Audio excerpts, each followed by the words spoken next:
திருமணத்திற்கு முக்கியமாக இருக்கக்கூடிய குளமுறை கிழக்கு படலம் முடிச்சு அந்த கார்முக படலம்னு சொல்லக்கூடிய படலத்திலே வில்லை ராமன் முறித்து விட்டு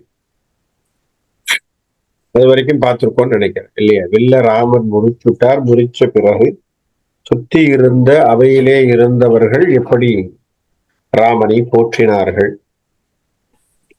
எப்பேற்பட்ட கோஷங்கள் எல்லாம் அங்க எழுந்தது அப்படின்லாம் பார்த்தோம். அங்க சுத்தி இருந்தவங்களுக்கெல்லாம் என்ன ஒரு சந்தோஷம் இருந்தது, ஜனகன் எப்படி மகிழ்ந்தான், அப்படி உள்ளே இருந்தவர்களுடைய ஆரவாரங்கள் எப்படி இருந்தது, மக்கள் மனசுல ஏற்பட்ட விஷயங்கள் என்ன அப்படிங்கிறதெல்லாம் நம்ம முழுமையாக பார்த்து தெரிஞ்சுக்கிட்டோம். ஏன்னா சுத்தி இருந்தவங்கெல்லாம் முதல்ல ஜானகி என்று சொல்லக்கூடிய சீதைக்கு திருமணமாகுமா அப்படிங்கிற ஒரு எண்ணமே வந்துட்டு.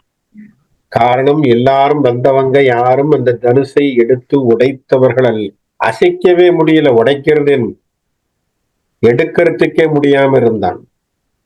இப்ப எடுக்க முடியாம இருந்ததினாலேயே அவர்கள் யாராலையும் ஒன்றும் செய்ய முடியாம இருந்ததுனாலே ஜனகனுக்கே ஒரு சங்கடம்.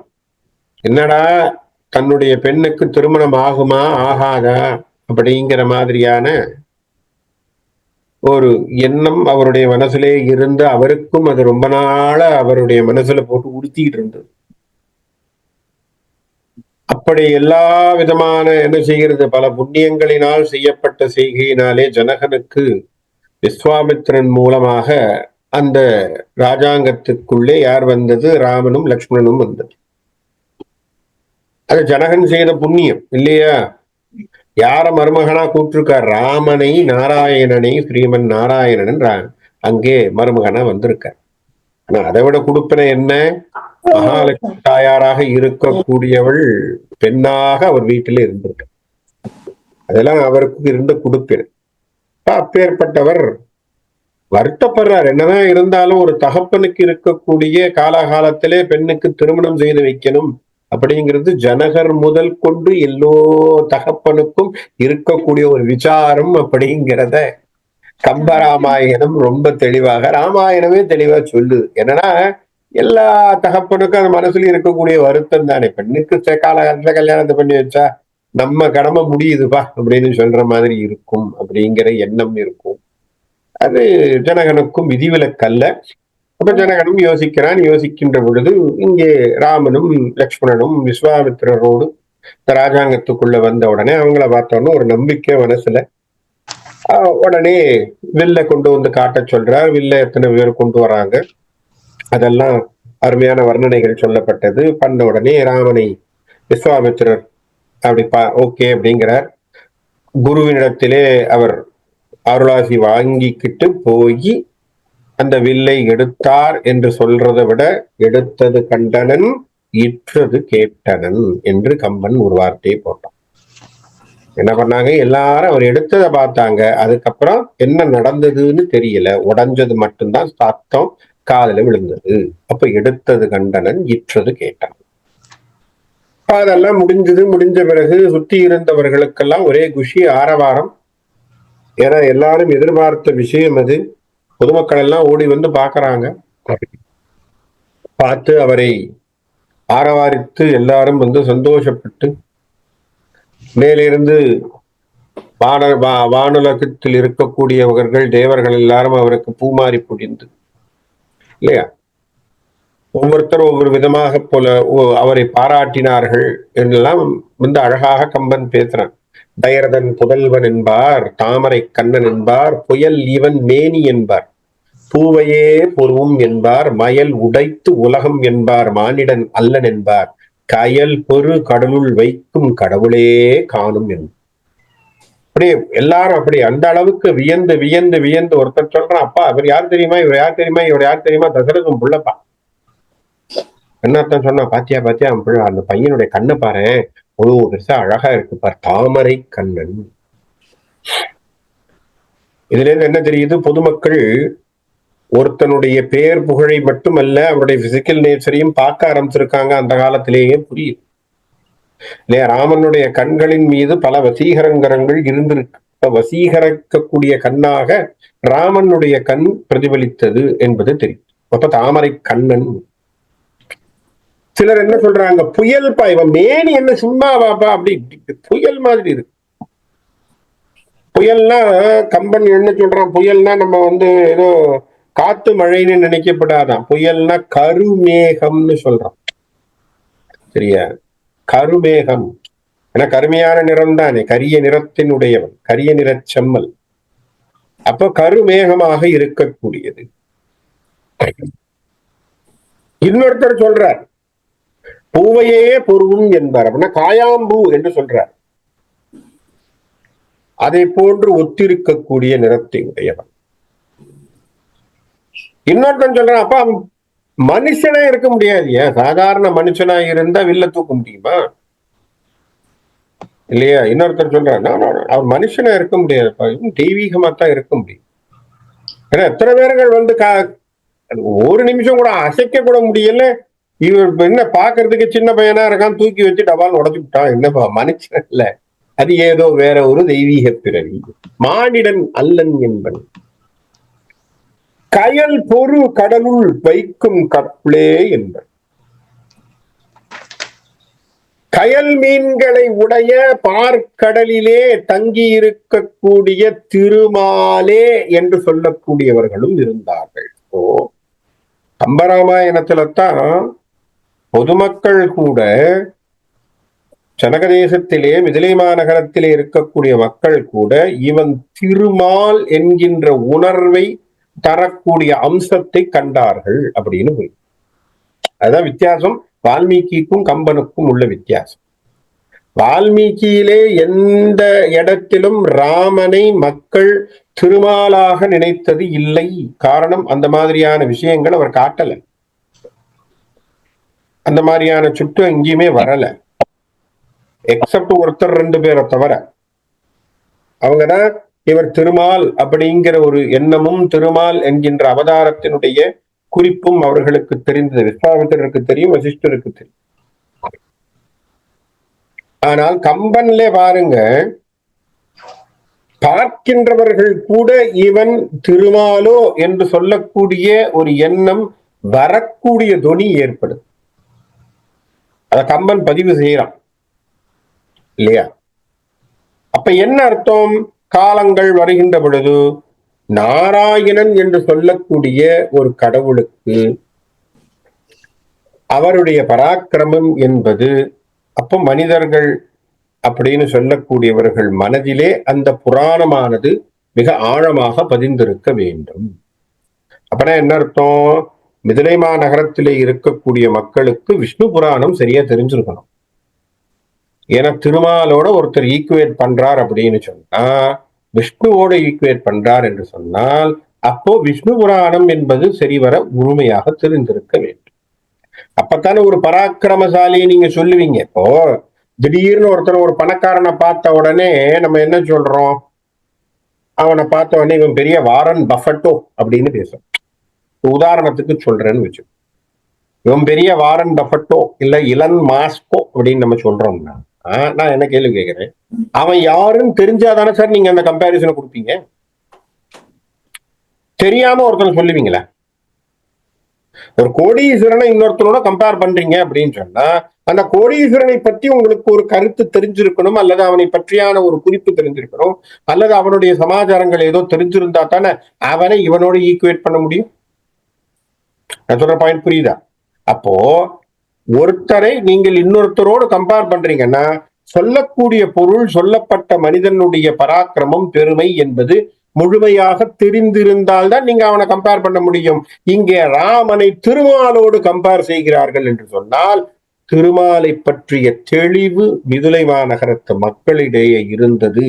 அப்படின்னா திருமாலை பற்றிய தெளிவு எப்படி வரும்? விஷ்ணு புராணத்தின் வழியே தான்.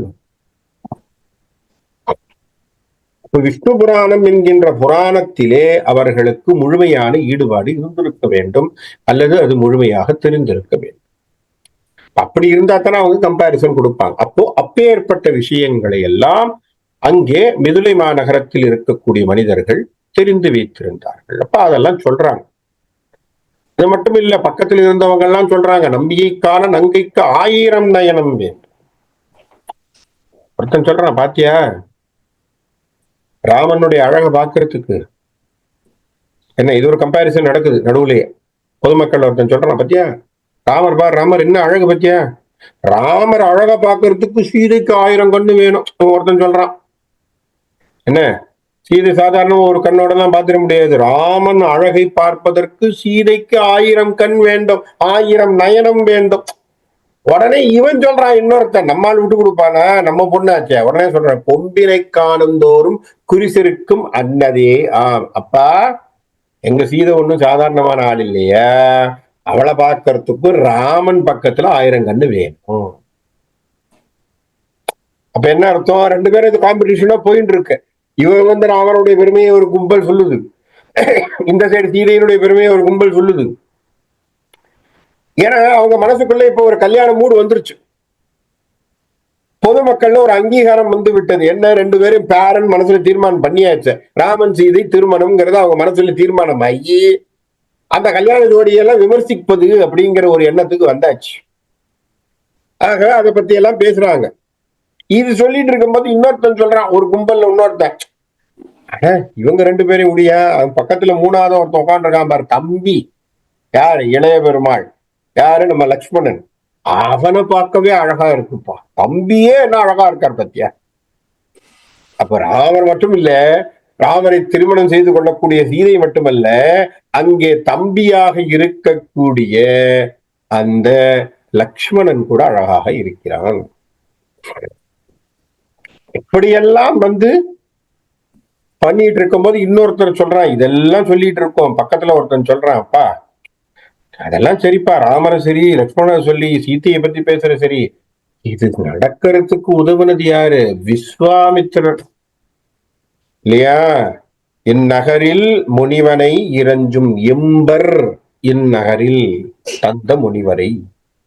அப்ப என்ன அர்த்தம், இந்த உலகத்துல நமக்கு இவ்வளவு பெரிய விஷயத்தை கொடுத்திருக்கக்கூடிய விஸ்வாமித்திரருக்கு நம்ம நன்றி கடன் பட்டிருக்கோண்டாங்க இல்லையா. ஏன்னா அவர் இல்லைன்னா அங்க ராமர் வந்திருக்க வழி இல்லையே, ராமர் வரலன்னா சீதை திருமணங்கள்ங்கிறது நடக்க வழி இல்லையா. இது நடக்காம இல்லாம இருக்கிறதை தடுப்பதற்கு அப்படிலாம் நடந்திருக்கும், ஆனால் விஸ்வாமித்திரனால தான் நடந்தது. ஆகவே விஸ்வாமித்திரருக்கும் வாழ்த்துக்கள் அப்படின்னு பேசுறப்போ பொதுமக்களுடைய கருத்துக்களை அழகாக கம்பன் பதிவு செய்யறாங்க. நிறைய விஷயங்கள் நீங்க பாத்தீங்கன்னா கம்பன்ல எனக்கு ரொம்ப பிடிச்சது என்னன்னா, ஆடியன்ஸோட ஆடியன்ஸா இருந்து அதை பதிவு செய்வான். நீங்க பாத்தீங்கன்னா அப்ப கிட்டத்தட்ட என்னன்னா, அவன் வந்து அந்த மிதிலை மாநகரத்துல ஒரு ஆடியனா இருந்து மக்கள் பேசுறதுல காதுல கேட்டு அதை எழுதுவதை போல் அவனுடைய கவிதை நடைகள் எழுதியிருக்கிறான் என்று சொன்னால், அதுதான் அவன் எடுத்திருக்கக்கூடிய ரோல். கம்பனுக்கு அது கைவந்த கலையா இருந்திருக்கு. எப்படின்னா, சட்டுன்னு தன்னை ராமனா மாத்துவான், சட்டுன்னு தன்னை லக்ஷ்மணனா மாத்திக்குவான், சட்டுன்னு வால்லியா மாத்திக்கிறான், சட்டுன்னு ராவணேஸ்வரனா மாறுறான். இந்த காட்சி அமைப்புகளில் எப்படி தன்னை மாற்றிக்கொண்டு அவன் கவிதைகளை எழுதுகிறான் என்று சொல்வதனாலே தான் அவன் கவி சக்கரவர்த்திங்கிற ஒரு அந்தஸ்து அவனுக்கு கிடைச்சிருக்கு. இது சாதாரணமா அப்படி எழுதிட முடியாது. ஏன்னா unless you are visionary you cannot do that. யோசிச்சு பாருங்க, நம்ம வந்து ஒரு ஆங்கிள் தான் நம்மளால் பார்ப்போம். ஒரு ஸ்பீச்சே பேசுறோம் அல்லது ஒரு சமாதானத்தை பேசுறோம்னா we will exhibit from one angle. நம்மளால ஒரு பக்கத்துல இருந்து தான் பேச முடியும் மோஸ்ட் ஆஃப் இட். இப்போ ஒரு லாயர் ஒருத்தர் வாதாடுறார் அப்படின்னு சொன்னா என்ன வாதாடுவார், அவர் ஏதாவது தெரிஞ்ச ஒரு பக்கத்துல இருந்தாலே சார் வாதாட முடியும், ரெண்டு பக்கத்தை வச்சுட்டு வாதாட முடியுமா, பண்ண முடியும். அந்த பக்கத்து ஓட்டையை வச்சுப்பான், இந்த பக்கத்துல இவனுடைய நியாயத்தை பேசுவான், அவ்வளவுதான் சொல்லுவோம் இல்லையா. ஆனால் கம்பனுக்கு எப்பேற்பட்ட ஒரு கலை இருந்திருக்கு பாருங்க, இதைத்தான் நம்ம பாராட்டணும். என்ன அப்படின்னா, கதாபாத்திரத்தோடு கதாபாத்திரமாக தன்னை மாற்றிக்கொண்டு மாற்றிக்கொண்டு மாற்றிக்கொண்டு எழுதுறான்னா எப்பேற்பட்ட கலையா இருக்கும். சீதையா ஒரு நிமிஷம் எழுதுறான், சீதையை வந்து அவளுக்கு வாழ்த்து சொல்லக்கூடிய தோழியா மாதிரி எழுதுறானே சார், அது எப்படி நடக்குது, அதுதான் வியப்பு. அதுதான் கம்பன்ல இருக்கக்கூடிய வியப்பே அதுதான். நீங்க இந்த ஆங்கிள் சீதையினுடைய ஆங்கிள் பாத்துக்கிட்டே வந்தீங்கன்னு வைங்க, சட்டுன்னு பார்த்தா தோழி ஓடி வருவா. அவருக்கு சொல்ல போறோம், இதை வரப்போகுது பின்னாடி, அந்த தோழி ஓடி வந்து சீதையிடத்திலே நடந்த விஷயத்தை சொல்வது. அந்த இடத்துல அந்த தோழியாக மாறி போய் கம்பன் பேசுறான்.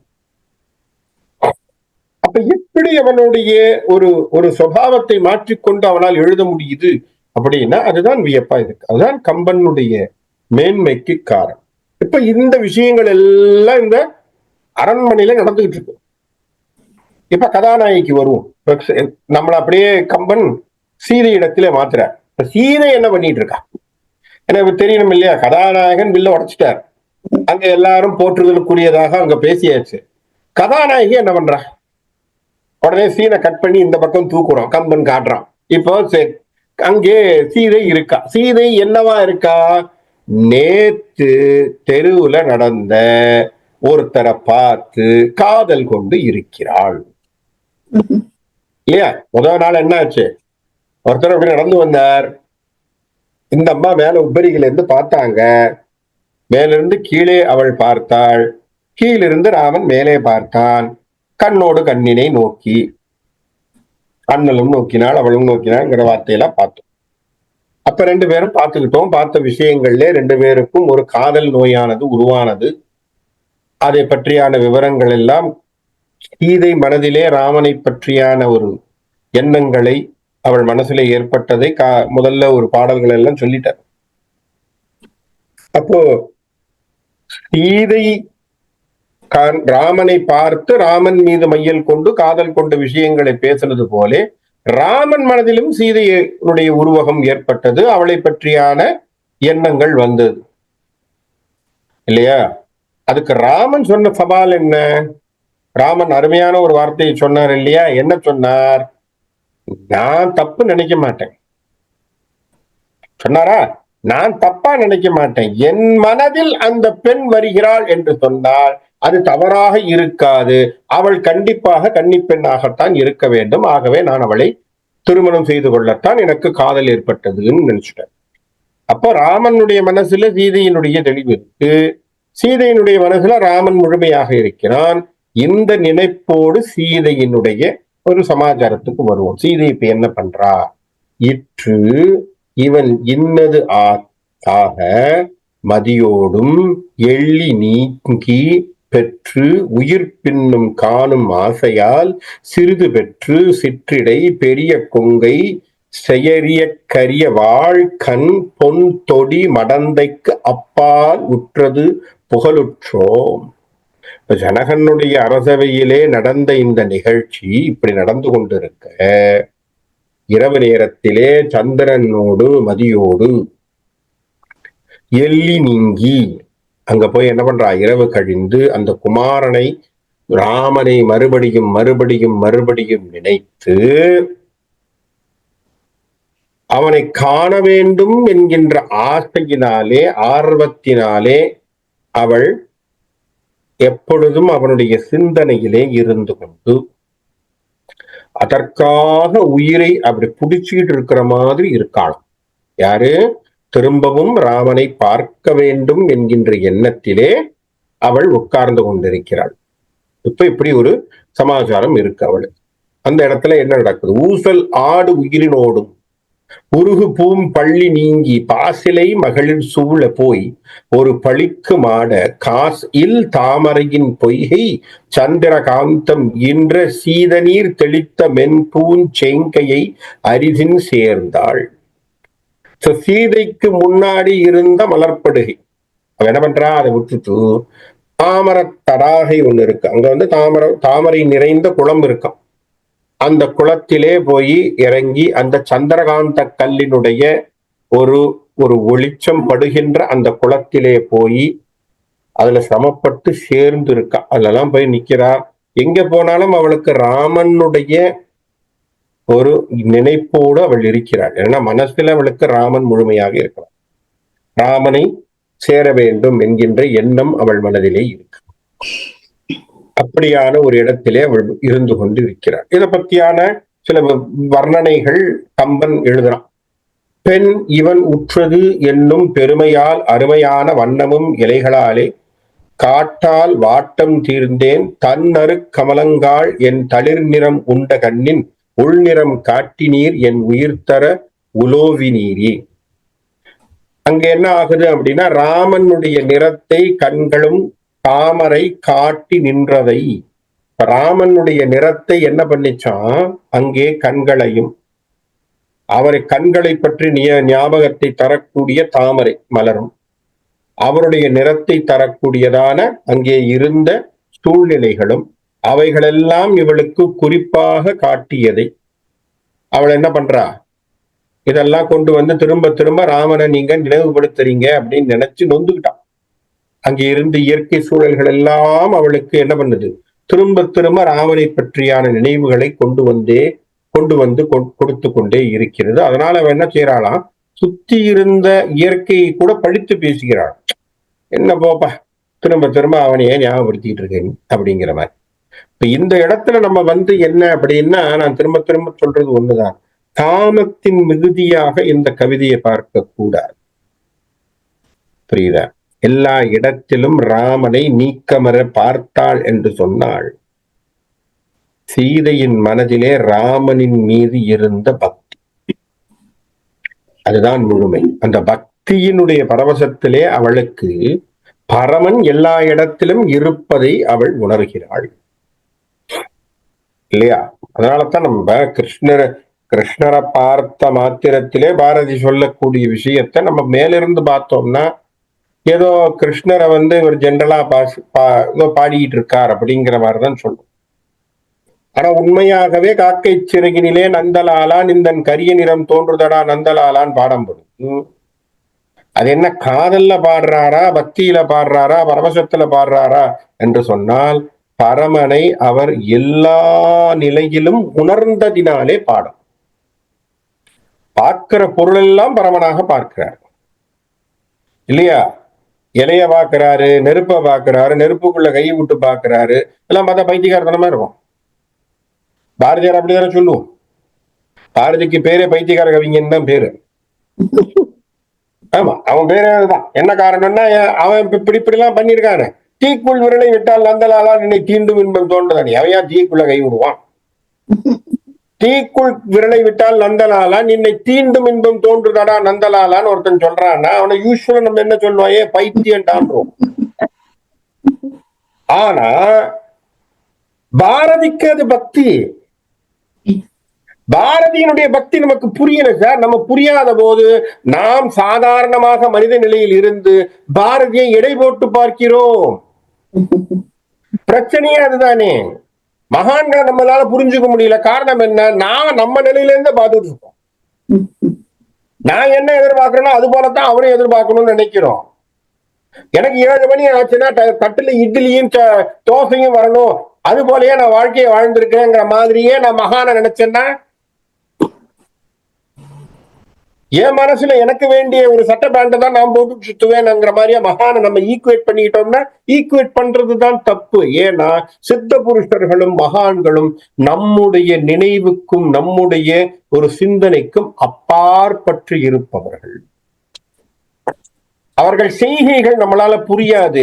இந்த இடத்திலே நான் அதைத்தான் ஈக்குவேட் பண்ணுவேன். சீதையும் ராமனின் மீது சித்தத்தோடு இருந்ததுனாலே காணுகின்ற பொருள்கள் அத்தனையும் ராமனாக தெரிந்தார்.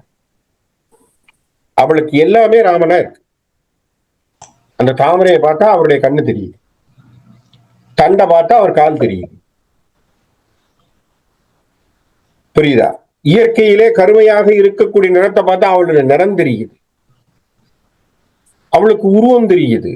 அவன் என்ன பண்ணுவா? சீதையனுடைய முழுவதையும் ராமனுடைய நினைப்பு என்பது ஆக்கிரமித்திருக்கிறது. ஆகவேதான் அது பக்தியினுடைய முழுமை. அப்பதானே சொல்றோம், ராமரை எப்படி சார் அனுபவிக்கணும்னா சீதை கண்ணோட்டத்தோட தான் ராமர் அனுபவிக்க. புரியுதா? ராமரை நம்ம வெளியிலிருந்து பார்த்தா சரியா வராது. ராமரை அனுபவிக்க வேண்டும் என்று சொன்னால் சீதையாக நீ மாறினால் ராமனை அனுபவிக்க. புரியுதா? இல்லைன்னா ராமர் நமக்கு புரியுறது கஷ்டம். சீதையின் கண்ணோட்டத்துல தான் சார் ராமரை பார்க்கணும். நீங்க நான் ஒரே கண்ணோட்டத்துல இருந்து பார்த்துட்டு இருந்தா, நான் ராவணேஸ்வரனாவே இருந்த ராவணனை பார்த்துட்டு இருந்தா எங்க சார் புரியுது? பிரச்சனை புரியுதா? இப்ப நமக்கு சிக்கலே அங்க அதுதானே. நான் என்ன கண்ணோட்டத்துல ராமனை பார்க்கின்றேன்? நீ சீதையாக இருந்து ராமனை. அப்போ உனக்கு ராவணியும் பிடிக்கும், ராமனுடைய அசைவு பிடிக்கும், பேசுறது பிடிக்கும், நடக்கிறது பிடிக்கும், பழகிறது பிடிக்கும். ஒவ்வொரு அசைவும் ஒவ்வொரு அணுவாக நீ ராமனை ரசிப்பாய். புரியுதா? அந்த பக்தியைத்தான் நம்ம இங்க கம்பராமாயணத்திலே கம்பன் எடுத்து காட்டுகிறான் என்பதை தெளிவாக புரிந்து கொள்ள வேண்டும். அதுதான் இங்க அவர் அத்தனை பாடல்களிலே சீதையினுடைய காதலை சொல்லுவதாக பேசுகின்ற பாடல்கள் இவைகள். அப்ப ராமனுடைய அழகு, ராமனுடைய தோழழகு, நான் உலாவு மேரோடு, நான் உலாவு பாணியும், தூண் உலாவு தோளும், வாளூடு வாளியுடு உலாவும் தூணியும், வாழ் நிலாவின் நூல் உலாவும் மாலை மார்பும் மீளவும் காணல் ஆகுமோ ஆகின் ஆவி காணல் ஆகுமோ குலாம். அவருடைய தோள் எப்பேற்பட்ட தோள்! அந்த தோளிலே தொங்குகின்ற வில், பாணி, வில். பாணிங்கிற வார்த்தை சமஸ்கிருத வார்த்தைன்னு சொல்றோம் இல்லையா? பாணி அப்படின்னு சொன்னா சமஸ்கிருத வார்த்தை, வடச்சொல் அப்படின்னு சொல்றோம். கம்பன் கம்பராமாயணத்துல அந்த பயன்பாட்டுல உபயோகிச்சிருக்கோம். அப்ப அந்த பயன்பாட்டுல அது இருந்திருக்குன்னு புரியுது. அந்த வடச்சொல்லாக இருந்தாலும் அந்த சொல்லானது பயன்பாட்டுல இருந்திருக்கு. அதனாலதான் நம்ம என்ன சொல்றோம்? கோதண்ட பாணி கேள்விப்பட்டிருப்போம். கோதண்டம்ங்கிறது ராமரனுடைய வில்லின் பேர். பாணி என்று சொன்னால் கையிலே வைத்திருந்தவன். கோதண்டம் என்கின்ற வில்லை கையில் வேந்தி கொண்டிருந்தவன் இல்லையா? சிவனுக்கும் ஒரு பேர் சொல்றோம் இல்லையா? சிவன் கையில் ஒரு வில்லு வச்சிருந்தார், பினாகம் என்று சொல்லக்கூடிய. அதனாலதான் பினாக பாணி. அப்படி ஒவ்வொருத்தருக்கான ஒரு வில்லை பற்றி பேசக்கூடிய. அப்ப இங்க என்ன சொல்றார்? நான் உலாவு பாணியும். அவர் தோளே மேரு மலையை போன்ற தோள். அந்த தோல் மேல என்ன இருக்கு? அவர் வச்சிருந்த அம்பு, வில்லு, கோதண்டம் என்கின்ற வில்லு. தூண் உலாவு தோளும், தூணை போன்ற ஒத்த தோள்களும், வாளியூடு உலாவும் தூணியும். அம்பார் துணின்னு சொல்லக்கூடிய இந்த அம்புகள் எல்லாம் சேகரிக்கக்கூடிய ஒரு சின்ன இது வச்சிருப்பாங்க, பார்த்திருப்போம் இல்லையா? அந்த காலத்துல பின்னாடி அங்கிருந்து அம்பு எடுத்து அவங்க சண்டை போடுவாங்க. அது தூணியும். வால் நிலாவும் நூல் உலாவும் மாலை மார்பும். அவருடைய கழுத்திலே அவர் போற்றிருந்த முப்புரி நூல் என்று சொல்லக்கூடிய நூல், அது உலாவுகின்ற மார்பு. சத்திரியனுக்கும் அந்த காலத்துல பூணல் உண்டு. நான் ஏற்கனவே சொல்லியிருக்கேன், 3 பேருக்கும் உண்டு. சத்திரியர்களுக்கும், பிராமணர்களுக்கும், வைஷ்யர்களுக்கும் உண்டு. அவங்க சந்தியாவந்தனம் பண்ணணும், அவர்களுக்கு நீர்க்கடன் உண்டு. அப்ப இங்கே சத்திரியன மரபுல வந்ததுனாலே அவனுக்கு பூணல் போட்டிருக்கார், அது தெரியுது. மீளவும் காணல் ஆகுமோ, திரும்பி நான் எப்ப பார்க்க போறேங்கிறா சீதை. நான் திரும்பி எப்ப பார்க்க போறேன்? அவரை வருவாரா வரமாட்டாரா? அவர் வேறையோ? ஏன்னா இன்னும் அவளுக்கு இந்த வில் உடைச்ச கதை தெரியாதவளுக்கு. வில் உடைச்ச கதையை தெரிஞ்ச பிறகுதான் அவனுக்கு ஒண்ணு சங்கடம் வரும். ஏன்னா வில் உடைச்சவன் தான் நான் பார்த்தவனா, நான் பார்த்தவன் தான் வில் உடைச்சவனா ஒரு சந்தேகம் வரும் இல்லையா?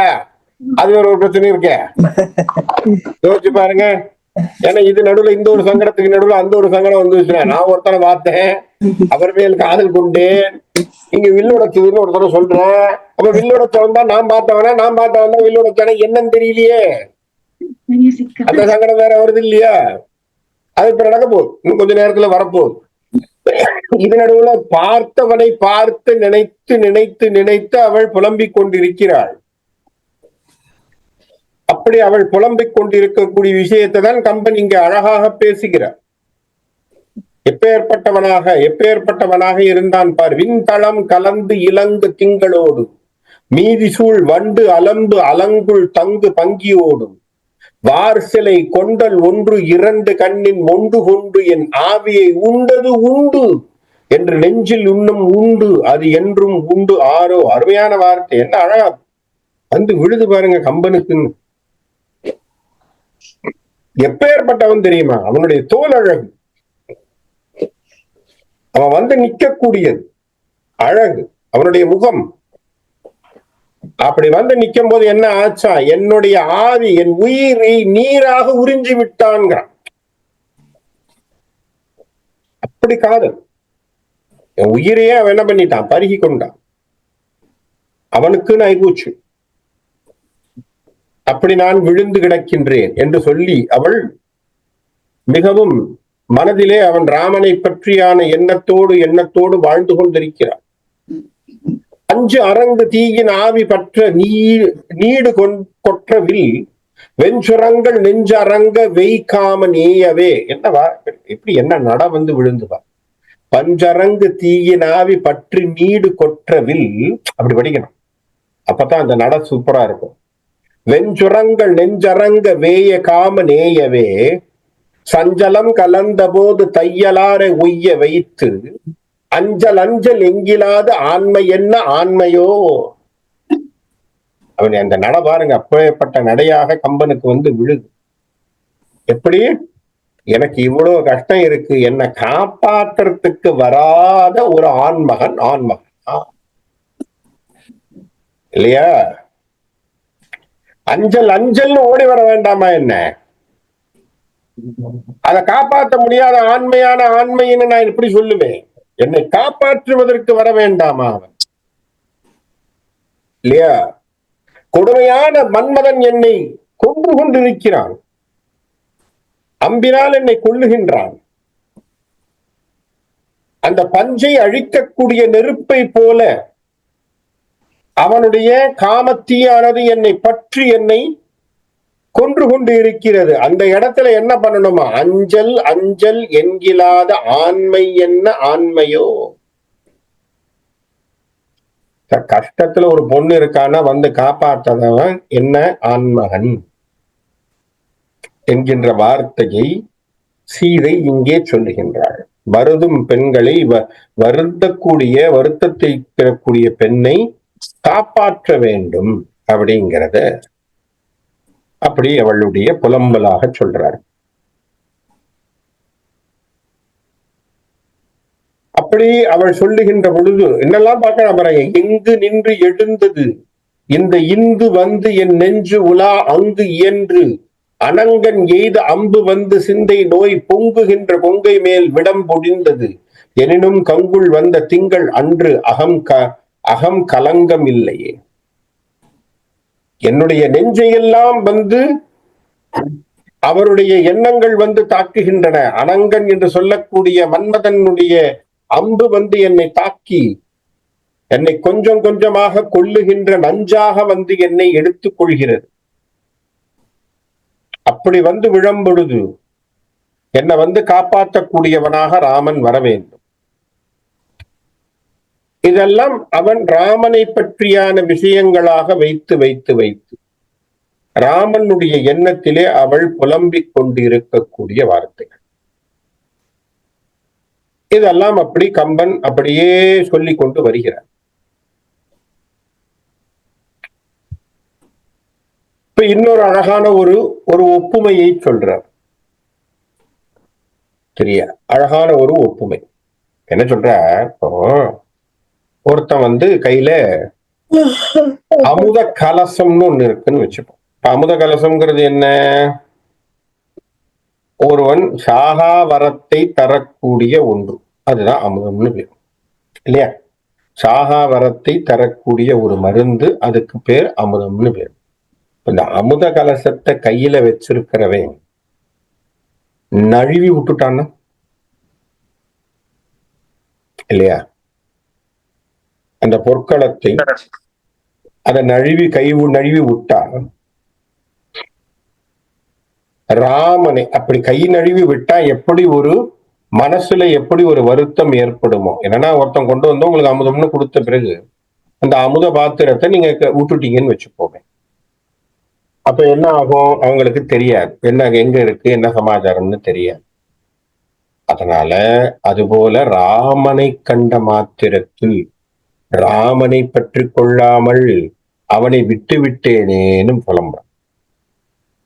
எப்படி? ராமனை கண்ட மாத்திரத்தில் ராமனை பார்க்கல, நானு ராமனை விட்டுட்டேனே. எப்படி விட்டுட்டேன்? எப்படி என் கையிலே சாகா வரத்தை தரக்கூடிய அந்த அமுதானது என் கையை விட்டு நழுவி போனது போலே ராமனின் கண்ணெதிரிலே தெரிந்தாலும் ராமனை விட்டு விட்டேனே அப்படின்னு ஒரு புலம்புறான். பேய் கடல் பிறந்து அயல் பிறக்கொன்னா மருந்து பெற்று ஐய பொற்களத்தோடு அங்கை விட்டு இருந்து ஆதர் போல். எப்படி என் கையில விட்டு போன ஒரு பொற்கலசம் போலே மொய் கிடக்கும் அண்ணல் தோல் முயங்கிடாத முன்னமே கைகடக்க விட்டு இருந்து கட்டுரைப்பது என்களோ. அவர் போன பிறகு ஐயோ ராமனை விட்டுட்டேனேன்னு மனசு ஏன் துடிக்குதோங்கிறான். என்ன அர்த்தம்? ராமனை பற்றியான நினைப்பை மனசுல எப்படி கொண்டு வரா? தன் கையிலே கிடைத்த ஒரு அமுத கலசத்தை விட்டு விட்டவனுடைய நிலையோடு அவள் சொல்ற. அப்போ அப்பேற்பட்ட ஒரு உயிரை தரக்கூடிய இந்த இடத்துல ஏன் அமுதத்தோடு ராமனை சொல்ல வேண்டும்? ராமன் என்கின்ற பெயர் அமுதத்திற்கு நிகரானது. ஏன் அமுதத்துக்கு நிகரானது? ஒரு மனிதன் தன்னுடைய வாழ்க்கையிலே ராமநாம ஜபத்தை செய்தான் என்று சொன்னால் அவனுக்கு மோட்ச பிராப்தி ஏற்படும். அப்போ சாகா மருந்துக்கு இணையானது ராமநாமம். சரியா? அப்ப ராமநாமத்தினுடைய சமாச்சாரத்தை நமக்கு புரியணுங்கிறதுக்குத்தான் கம்பன் இதை சீதையின் வாயிலாக நமக்கு சொல்றான். என்ன அர்த்தம்? எப்பேற்பட்ட அமுதம். அப்போ நமக்கும் அதே புலம்பல் தான். என்ன சார், கையில அமுதத்தை போல் ராமநாமம் இருக்கு இல்லையா? கையில அமுதத்தை போல் ராமநாமம் இருக்கு, ராமனுடைய பராக்கிரமம் இருக்கு, ராமனுடைய சரித்திரம் இருக்கு, ராமனை பற்றிய விஷயங்கள் இருக்கு. இத கையில விட்டுட்டு வேற ஏதோ பொருளை தேடிக்கொண்டு இருக்கிறோமே மூட மனமே, நீ ராமன் என்கின்ற சாகா மருந்தை பற்றிக்கொள். இது கம்பன் நமக்கு தரக்கூடிய குறிப்பு. இதை நம்ம அப்படித்தான் எடுத்துக்கணும். இப்படி இருந்த ஒரு சமாச்சாரத்தில் நடந்து கொண்டிருக்கின்ற பொழுது அந்த இடத்திலே ஒரு தோழி உள்ள வரா. வடங்களும் குழைகளும் வானவில்லிட தொடர்ந்த பூங்கலைகளும் சூழலும் சோர்தர நுடங்கிய மின் என நொய்தின் எய்தினாள் நெடு தடங்கிடந்த கண் நீலமாலையே. நீலமாலை என்று சொல்லக்கூடிய சீதையினுடைய தோழி பெண் நீலமாலைன்னு பேராடு. அவ என்ன பண்றா? இந்த ராமன் வில்முறித்த சமாச்சாரத்தை கொண்டு வந்து சீதைக்கு சொல்லணும். இப்போ ஓடி வரா. என்ன அவ ஓடி வந்த சமாச்சாரத்தை இங்க பேசுறார். எப்படி இருந்திருக்கா அப்படின்னா,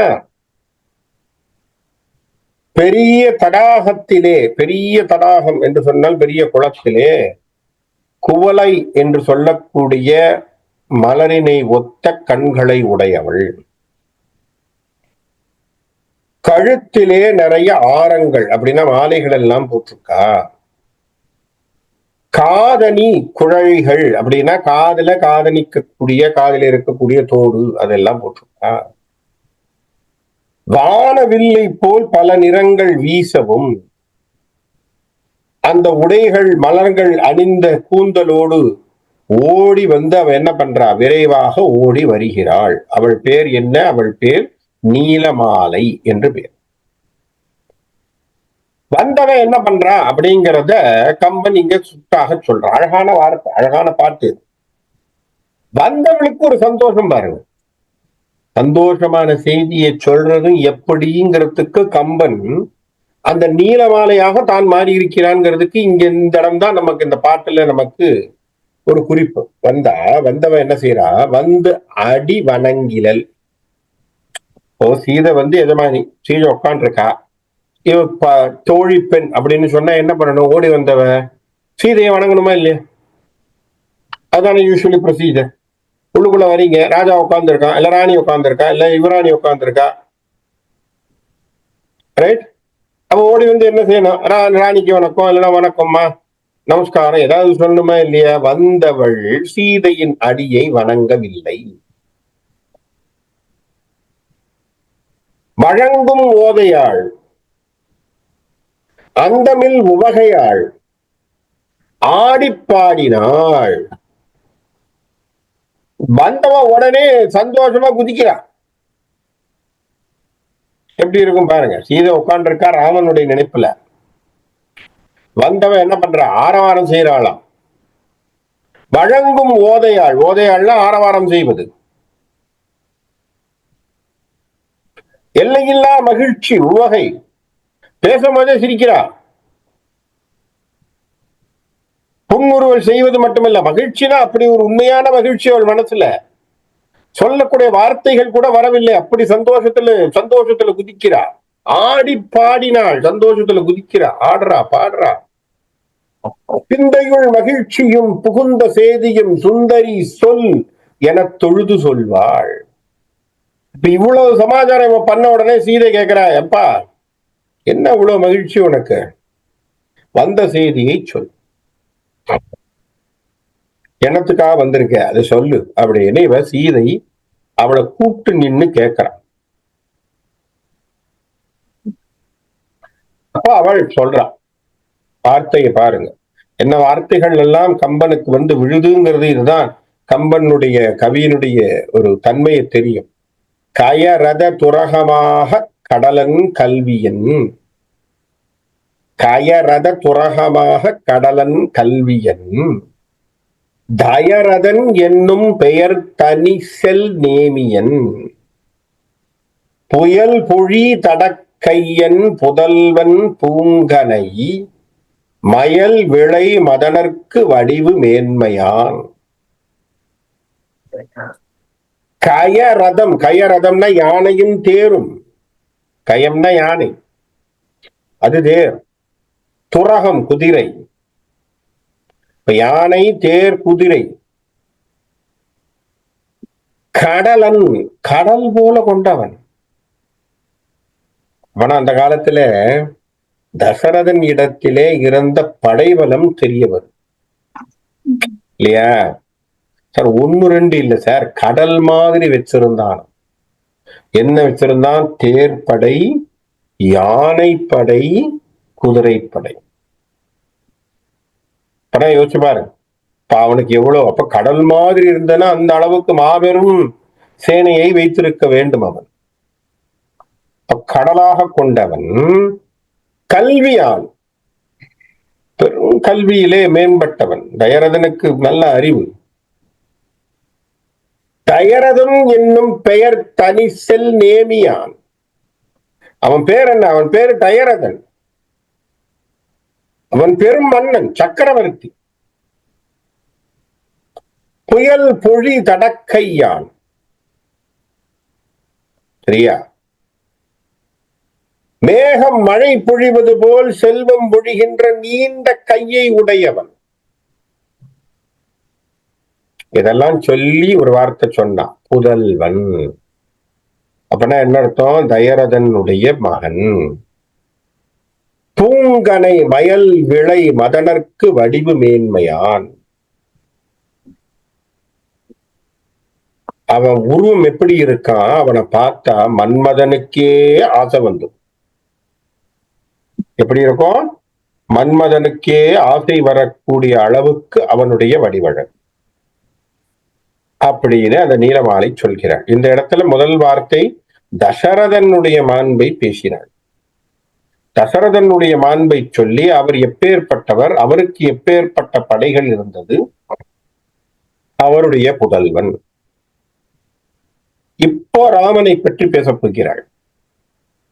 மராமரம் இவை என வலிய தோழினான், அரா அணை அமலன் என்று அயிர்க்கும் ஆற்றலான், இராமன் என்பது பெயர் இளைய கோவோடும் பராவ அருமுனியோடும் பதிவந்து எய்தினான்.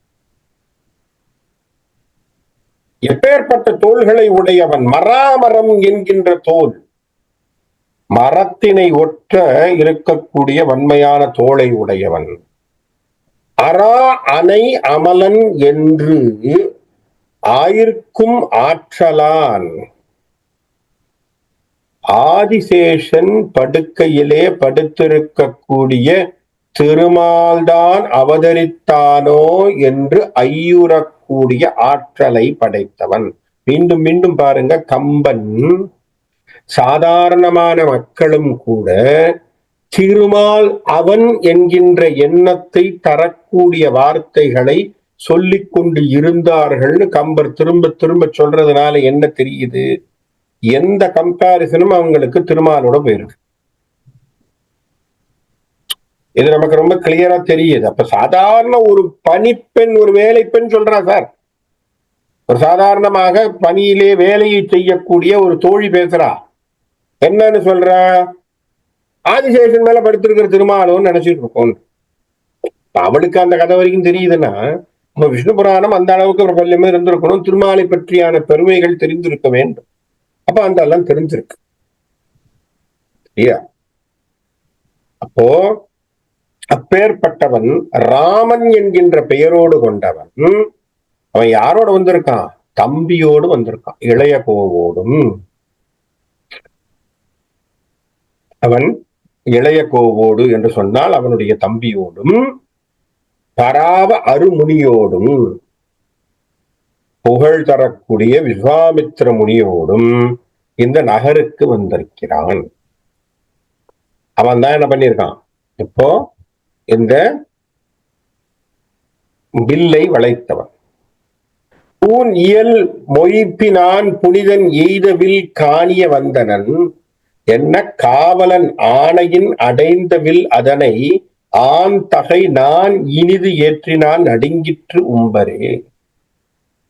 அவன் என்ன பண்ணாங்கிறத சொல்றான். அவன் என்ன பண்ணிருக்கான்? அழகான இந்த தன்னுடைய கையிலே வளையங்கள் இதெல்லாம் அணிந்து கொண்டவனாக தோல்வழியோடு இருக்கக்கூடிய அந்த குமாரன் என்ன பண்ணான்? புனிதன் எய்த வில், அது சிவன் கொடுத்த வில்லை காணும் பொருட்டு வந்தவன், காணியே வந்தனன். அவன் பார்க்கணும்னு வந்தான். அந்த இடத்துல காவலன் ஆணையினால், அப்பனா என்ன அர்த்தம்? ஜனகராஜா கட்டளையிட்டார் இல்லையா? பாக்குறது மட்டும் இல்லப்பா, என்ன செய்யணுமோ செய்யின்னு சொன்னாரா இல்லையா? காட்டும் பொழுது அவர் சொல்லித்தானே காட்டினார். அப்ப நீ என்ன பண்ணணுமோ பண்ணுங்கிறார். அப்ப பண்ண உடனே காவலன் ஆணையினால் அடைந்த வில் அதனை ஆண் தகை நான் இனிது ஏற்றினான். எடுத்து அந்த வில்லை ஆண்மையுடைய அந்த குமாரன் என்ன பண்ணான்? நான் ஏற்றினான். நான் ஏற்றியது மட்டும் இல்ல, அப்ப என்ன ஆச்சா? நடுங்கிற்று உம்பரே. இப்ப இந்த உலகம் எல்லாம் நடுங்கிச்சான். ஏன்? அவன் நான் ஏற்றியதும் அந்த வில் முறிந்ததும் அதனுடைய சத்தமே உலகத்துக்கே இடி முழக்கம் போல் இருந்ததுன்னு பேசணும் இல்லையா? அப்போ அப்பேற்பட்ட ஒரு சத்தத்தை எழுப்பக்கூடியதான விஷயத்தை யார் பண்ணது? ராமன் செய்தான். என்ன மாதிரியான பண்ணிருக்கான்? அழகாக சொல்கிறாள். மாத்திரை அளவில் தாழ்மடு. மாத்திரைனா என்ன அர்த்தம்? மாத்திரைக்கு இலக்கணம் சொல்றோம் இல்லையா?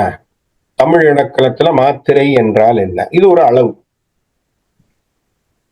சரியா? மாத்திரைக்கு என்ன டெபினிஷன் சொல்றோம் தமிழ் இலக்கணத்துல? கண் இமைக்கும் நேரமோ அல்லது கை நொடிக்கும் நேரமோ மாத்திரையின் அளவு எனப்படும். இலக்கணத்துக்கு ஒரு குறி, டெபினிஷன் அதுதானே. மாத்திரை என்றால் என்ன? மாத்திரைனா ஒரு அளவீடுன்னு சொல்றோமா இல்லையா? ஒரு அளவீடு. அப்படின்னா என்ன அர்த்தம்? ஒரு வார்த்தையை, ஒரு சொல்லை நீங்கள் சொல்கிறீர்கள் என்று சொன்னால் அந்த கண் இமைக்கும் நேரம் வரைக்கும் நீடித்தால் அது ஒரு மாத்திரை. அந்த கண் இமைக்கும் நேரமோ கை நொடிக்கும் நேரமோ அதுல பாதி வந்ததுன்னா அரை மாத்திரை. இருக்கா? இலக்கணத்துல அப்படித்தானே சொல்றோம். மாத்திரை என்று சொன்னால் ரெண்டு நீங்க பாத்தீங்கன்னா உங்களுக்கு தெரியும். இப்ப மாத்திரை என்னது? நெடில்னு சொல்றோம். அப்ப என்ன? நெடிலுக்கு 2 மாத்திரை, குறிலுக்கு 1 மாத்திரை இல்லையா? மெய் எழுத்துக்கு அரை மாத்திரை. இக்கு சொல்லி பிடிக்கிறதுக்குள்ளே நீங்க கொடக்கு போட்டு முடிக்கிறதுக்குள்ளே சொல்லிடுவீங்க. இக்கு இங்கு இச்சு இட்டு சொல்லிடலாம். நீங்க பாத்தீங்கன்னா அரை மாத்திரை. அப்ப அரை மாத்திரைனா என்ன அர்த்தம்? அதுல பாதிதான். இப்ப இது முழுமை வருவதில்லை. அப்போ மாத்திரை என்றால் என்ன? ஒரு கால அளவு, ஒரு கால அளவை சொல்லுவது மாத்திரை. இவன் என்ன சொல்றா? மாத்திரை அளவில் தாழ்மடுத்து. அவன் என்ன பண்ண? அந்த மாத்திரை, அந்த நொடி கூட இல்லை சார், அந்த நொடியில கூட அரை நொடின்னு வச்சுக்கீங்களேன், அதுக்குள்ளே என்ன பண்றான், டக்குன்னு தூக்கி வில்ல கீழே வச்சு ஒரு காலில் ஒரு அழுத்து அழுத்து உடச்சிட்டார் மனுஷன். முன் பயில் சூத்திரம் இது என தோளின் வாங்கினான். அப்படி அந்த மாத்திரையினுடைய அளவிலே கூட இல்லாத அளவுக்கு அதனுடைய நொடிப்பொழுதிலே அதை எடுத்து ஒரு காலால ஒரு மிதி மிதிச்சு, அதை ஒரு முறிச்சு, அவன் பண்ணிருக்கக்கூடிய சூத்திரங்கள் எல்லாம் அவன் காட்டக்கூடியதாக அவனுடைய தோளிலே காட்டி ஏத்தினார் இமையவர் இழிந்து பூமழை வேத்தவை நடுகுரு முறிந்து வீழ்ந்ததே. இவர் முடிஞ்ச அந்த வில்ல உடைச்ச உடனேயே என்ன ஆச்சான்? தேவலோகத்தில் இருந்து பூமழையானது பொழியப்பட்டது. அவன் மேல் பூமழைகள் விழுந்தன. அப்ப இது ஒரு நிமிஷம் இதை சொன்ன உடனே சீதை மனசுல இப்பதான் சின்ன சஞ்சலம் வரும். என்ன சஞ்சலம் சொல்லுங்க? இப்ப வில்ல ஒருத்தம் உடைச்சிருக்கேன். இப்ப இதுதான் இது சிக்கலான இடம். இப்ப ஜனகன் என்ன சொல்லுவான்? வில்ல உடைச்சவன் தான் கல்யாணம் பண்ணிக்கணும். இப்ப வில்ல உடைச்சவன் யாரு? அப்ப நான் பார்த்தவன் யாரு? இப்ப ஒரு சிக்கல் வருதா? சீதை மனசுல ஒரு சிக்கல், அது தீரணுமே இல்லையா? சீதை மனசுல இப்ப ஒரு சிக்கல் வந்துருச்சு. என்ன வந்துருச்சு? வில்ல உடைச்சவன் ஒருத்தைய சொல்றா, ராமன் ஒரு பேரோட சொல்றா. ஏன்னா அவனுக்கு ராமன்கிற பேர்லாம் தெரியாது.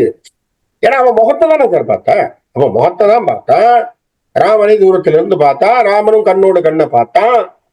பார்த்த மாத்திரத்திலே காதல் பொங்கியது. காதலிலே இவள் தெளித்திருக்கிறாள். அந்த பார்த்த உருவத்திலே காதல் கொண்டு வாழ்ந்து கொண்டிருக்கிறாள். அவன் பேர் என்ன, ஊர் என்ன, உலக என்னன்னு தெரியாது இவளுக்கு. ஆனா அவளுக்கு தெரிஞ்ச ஒரே அடையாளம் என்ன? ராமனை பார்த்த மாத்திரத்தில் ராமனோடு அவனுக்கு அவனுடைய தம்பி என சொல்லக்கூடிய ஒருவனும் அவனுக்கு முன்னாடி ஒரு முனிவனும் போனார்கள் தெரியும். அவ்வளவுதானே அவளுக்கு அடையாளம். அது தவிர வேற எதுவும் தெரியாது இல்லையா?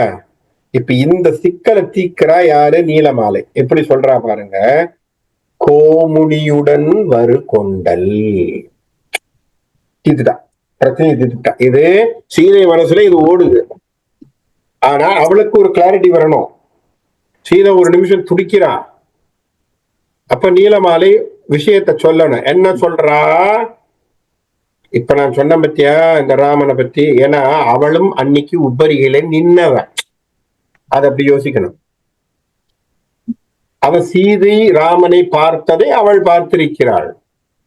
சீதைக்கு ராமன் மீது இருக்கக்கூடிய காதல் இவளுக்கும் தெரியும். என்ன, நீலமாலை மட்டும்தான் அரசவையில் இருந்து ராமன் வில்ல உடைச்சதை பார்த்திருக்கான்.